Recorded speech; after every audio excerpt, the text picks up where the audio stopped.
Čau! Es esmu LBTU inženierizinātņu un informācijas tehnoloģiju fakultātes students Oto Laiva. Šobrīd studēju programmā biosistēma mašinērija un tehnoloģijas. Tagad es tevi iepazīstināšu ar šo fakultāti un studiju programmu. Šī ir fakultāte, kurā var apgūt vieglo un smago mašīnbūvi, enerģētiku, kas apvienota ar informāciju tehnoloģijām.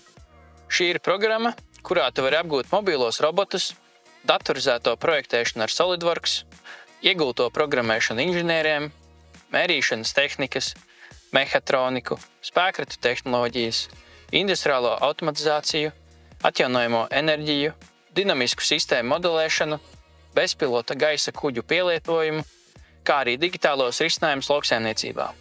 Šos un pārējos studiju kursus tu vari apgūt jaunajā studiju programmā Biosistēma mašinērija un tehnoloģijas tikai 3 gados.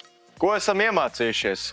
Teorētiskās zināšanas par biosistēmām un kā mašīnas tiek pielietotas dažādās nozarēs. Šī programma ir ideāla, ja vēlies būt daļa no zaļi domājošajiem un mācīties, kā pasauli uzlabot ar tehnoloģijām. Nešaubies! Izvēlies studēt biosistēma mašinērija un tehnoloģijas un kļūst par inženieri 3 gados.